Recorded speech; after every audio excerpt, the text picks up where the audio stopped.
ನಮ್ಮ ಸಂಸದರ ಬಗ್ಗೆ ನಾನು ಒಂದೊಂದ್ಸತಿ ಬಹಳ ಕನಿಕರ ಬರುತ್ತೆ ರೀ. ನಾನು ನೋಡಿದೆ ಅಲ್ಲೆಲ್ಲೋ ICU ಇದೆ ಸರ್ಕಾರ ಅಂತಾನೂ ಹೇಳಿದ್ರು.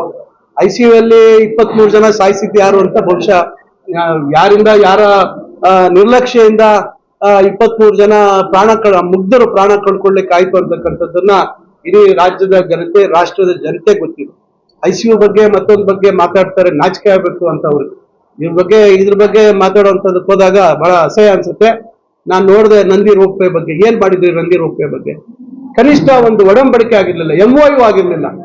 ಇವತ್ತು ನಾವು ಫಾರೆಸ್ಟ್ ಕ್ಲಿಯರೆನ್ಸ್ ಮೂವ್ಮೆಂಟ್ ಮಾಡಿದ್ದೀವಿ. ಇವತ್ತು ಮೇಲೆ ಅಪ್ಪರ್ ಟರ್ಮಿನಲ್ ಪಾಯಿಂಟ್ ಜಾಗ ಕೊಡುವಂಥದ್ದು ಮಾಡಿದ್ದೀವಿ. ಒಂದ್ ಕಡೆ ಪರಿಸರವಾದಿಗಳು ಕೋರ್ಟ್ ಅಲ್ಲಿ ಕೇಸ್ ಹಾಕಿದ್ದಾರೆ. ಇವೆಲ್ಲವನ್ನ ನಾವು ಅಲ್ಲಿ ದೊಡ್ಡಬಳ್ಳಾಪುರ ಭಾಗದಲ್ಲಿ ಕಂದಾಯ ಜಮೀನ್ ಸಮಸ್ಯೆ ಇತ್ತು, ಅದನ್ನ ಅಲ್ಲಿರತಕ್ಕಂಥ ಕೋರ್ಟ್ ಅಲ್ಲಿ ಮತ್ತೊಂದ್ ಕಡೆ ಅದನ್ನ ನಿವಾರಣೆ ಮಾಡುವಂತ ಕೆಲಸ ಮಾಡಿದೀವಿ. ಈಗ ಪರ್ಯಾಯವಾಗಿ ಬಸ್ ವ್ಯವಸ್ಥೆ ಮಾಡುವಂತ ಮಾಡ್ತಾ ಇದೀವಿ. ಇವೆಲ್ಲ ಮಾಡ್ತೀರಾ ಯಾಕ್ರಿ ಶಂಕುಸ್ಥಾಪನೆ ಮಾಡಿದ್ರಿ ನೀವು? ಏನಿದೆ ನಿಮ್ಗೆ? ಏನ್ ಮಾಹಿತಿ ತಗೊಂಡಿದ್ದೀರಾ? ನಿಮ್ಮ ಹತ್ರ ಏನಿದೆ ಇದ್ರ ಬಗ್ಗೆ ನಿಮ್ಗೆ?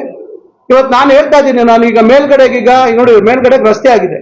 ಆಮೇಲೆ ಈಗ ಒಳಗಡೆ ರಸ್ತೆ ಮಾಡೋದಕ್ಕೆ ನಾನು ಈಗ 9 ಕೋಟಿ ಪ್ರಸ್ತಾವನೆ PWD ಕೊಟ್ಟು ಅದಕ್ಕೇನೋ ಒಂದು ಮಂಜೂರಾತಿ ತಗೊಳ್ಳೋಂತ ಪ್ರಯತ್ನ ಮಾಡ್ತಾ ಇದ್ದೀನಿ. ಮೇಲ್ಗಡೆ ಪೂರ್ತಿ ಪೇವರ್ ಬ್ಲಾಕ್ಸ್ ಹಾಕಿ ಬಸಂತ್ ಬೀಟಲ್ಸ್ ಅಂತ ಉತ್ಕೃಷ್ಟವಾದಂತ ಒಂದು ಸಂಸ್ಥೆಯ ಪೇವರ್ ಬ್ಲಾಕ್ಸ್ ಹಾಕಿ ಮಾಡ್ಬೇಕು ಅಂತಕ್ಕಂಥ ಕೆಲಸ ಮಾಡ್ತಾ ಇದೀವಿ. ಬೇರೆ ಅಲ್ಲಿ ಇರ್ತಕ್ಕಂಥ ಪಾಯಿಂಟ್ ಆಫ್ ರೆಸ್ಟೋರೆಂಟ್ ನ ಅದನ್ನ ವಿಸ್ತರಣೆ ಮಾಡ್ಬೇಕು, ಪಕ್ಕದಲ್ಲಿ ಅದನ್ನ ದೊಡ್ಡದು ಮಾಡ್ಬೇಕು ಅಂತ ಮಾಡ್ತಾ ಇದೀವಿ.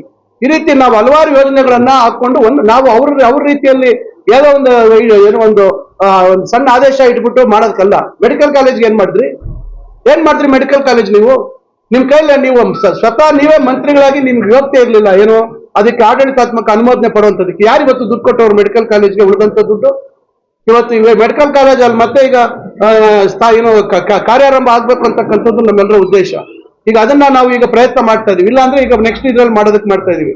ನಿಮ್ ಯೋಜನೆಗೆ MRI ಕೊಡ್ಸಕ್ಕಾಗಿಲ್ಲ. ಇವತ್ತು ನೀವು ಚಿಕ್ಕಬಳ್ಳಾಪುರಕ್ಕೆ ನೀವೇ ಮಂತ್ರಿ ಆಗಿದ್ದು, ಇವತ್ತು ಯಾವ ಮಕ್ಕ ಇಟ್ಕೊಂಡು ನೀವು ಮಾತಾಡ್ತೀರಾ ಚಿಕ್ಕಬಳ್ಳಾಪುರದ ಬಗ್ಗೆ? ಇವತ್ತು ನಾನಲ್ಲಿ ಸುಮಾರು 8.25 ಕೋಟಿ ನಮ್ಮ KE ಮುಖಾಂತರ ಕೊಡಿಸಿ ಇವತ್ತು ಡಯಾಗ್ನೋಸ್ಟಿಕ್ ಬ್ಲಾಕ್ ಆಗ್ತಾ ಇದೆ.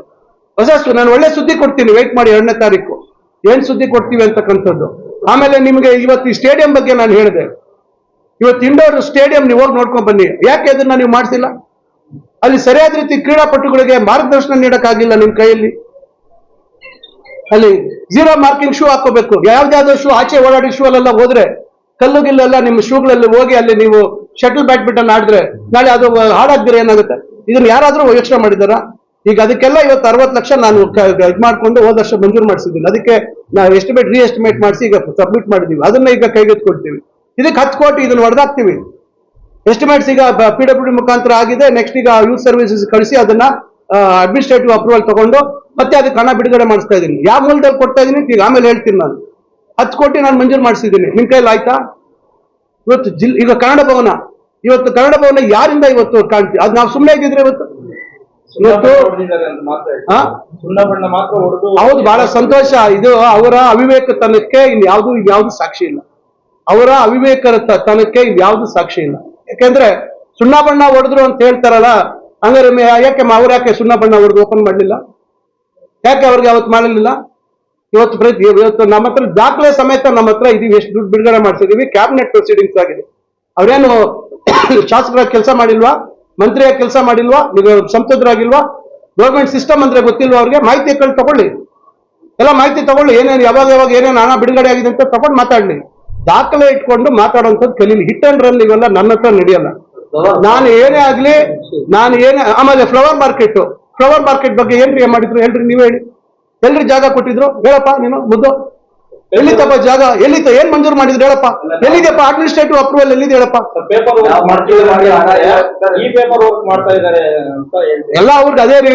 ಸದಾಶಿವನಿಗೆ ಸದಾ ಅದೇ ಜ್ಞಾನ. ಏನಿತ್ರಿ ಈಗ ನಾನು ವೈಯಕ್ತಿಕವಾಗಿ ಹೇಳಕ್ ಹೋಗಲ್ಲ. ಇವತ್ತು ಅವ್ರು ಏನಿದ್ರು ಇವತ್ತು ಎಲ್ಲಿದ್ದಾರೆ, ಯಾವ ಮಟ್ಟದಲ್ಲಿದ್ದಾರೆ, ಇವತ್ತು ಇಡೀ ರಾಜ್ಯ ಮಾತಾಡ್ತಾ ಇದೆ. ಹೆಣಗಳ ಮೇಲೆ ದುಡ್ಡು ಸಂಪಾದಿಸಿರ್ತಕ್ಕಂಥವ್ರು, ಕೋವಿಡ್ ನಲ್ಲಿ ದೊಡ್ಡ ಮಟ್ಟದಲ್ಲಿ ಲೂಟಿ ಮಾಡಿರ್ತಕ್ಕಂಥವ್ರು ಅಂತ ಎಲ್ಲರೂ ಹೇಳ್ತಾ ಇದ್ದಾರೆ. ಅವ್ರಿಗೆ ಅದೇ ಜ್ಞಾನ. ಅವರು ದುಡ್ಡು ಮಾಡೋದ್ರಲ್ಲೇ ನಿರತವಾಗಿದ್ದರಿಂದ ಅವ್ರು ಅನ್ಕೊಂಡ್ಬಿಟ್ಟಿದ್ದಾರೆ ಎಲ್ಲರೂ ಅದೇ ಕೆಲಸದಲ್ಲಿ ಇರ್ತಾರೆ ಅಂತ. ಇವತ್ತು ಇಷ್ಟೆಲ್ಲ ನಾವು ಕೆಲಸಗಳು ಮಾಡ್ತಾ ಇದೀವಿ, ಇಷ್ಟೆಲ್ಲ ಅಭಿವೃದ್ಧಿ ಕೆಲಸಗಳನ್ನ ಚಾಲನೆ ಕೊಟ್ಟಿದ್ದೀವಿ. ಇನ್ನು ಹಲವಾರು ಕೆಲಸಗಳನ್ನ ಜಿಲ್ಲೆಗೆ ತರ್ತಾ ಇದೀವಿ. ಏನ್ ಮಾಡಿದ್ರು ಫ್ಲವರ್ ಮಾರ್ಕೆಟ್ ಹೇಳಿದೀವಿ.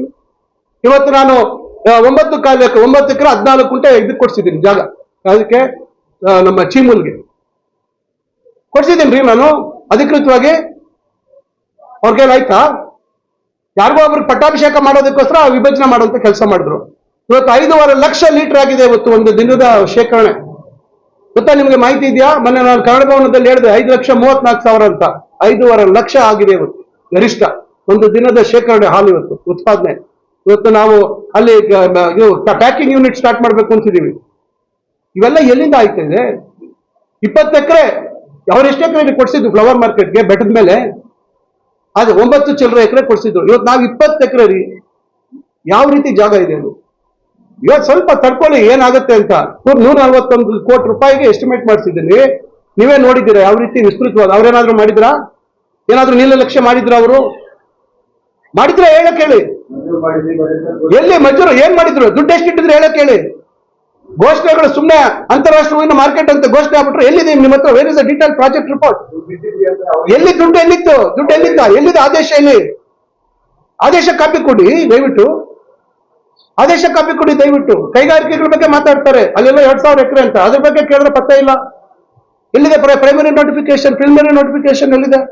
28(1) ಎಲ್ಲಾಗಿದೆ? ಇವೆಲ್ಲ ನನ್ನ ಹತ್ರ, ಯಾರ ಹತ್ರ ಬೇರೆ ಯಾರ ಹತ್ರ ಅವ್ರು ಮಾತಾಡ್ಕೋಬಹುದು. ನನ್ನ ಹತ್ರ ಅಭಿವೃದ್ಧಿ ವಿಚಾರದಲ್ಲಿ, ಬೇರೆ ಬೇರೆ ವಿಚಾರದಲ್ಲಿ ವೈಯಕ್ತಿಕ ಏನೋ ಒಂದು ಈ ನೆಲೆಗಟ್ಟಿನ ಮೇಲೆ ನಾನು ಏನು ಅಂತಕ್ಕಂಥದ್ದು ಇಡೀ ಜಿಲ್ಲೆಗೆ ಗೊತ್ತು, ರಾಜ್ಯಕ್ಕೆ ಗೊತ್ತು. ನಿಮ್ಮಾಗೆ ನಾವು ಬೇರೆ ಬೇರೆ ರೀತಿಯಲ್ಲಿ ವ್ಯವಹಾರ ಮಾಡುವಂತವರಲ್ಲ. ನಾವು ಹಗಲೊತ್ತು ಮಾತ್ರ ಕೆಲಸ ಮಾಡೋದು. ನೀವು ಹಗಲು ರಾತ್ರಿ ಪುರ್ಸೊತ್ತಿಲ್ದರೆ ಕೆಲಸ ಮಾಡ್ತೀರ. ನಮ್ಗೆ ಬರೀ ಹಗಲೊತ್ತು ಮಾಡೋದೇ ದೇವ್ರು ಹೇಳ್ಕೊಟ್ರೆ ಕೆಲಸ. ರಾತ್ರಿ ನೆಮ್ಮದಿಯಾಗಿ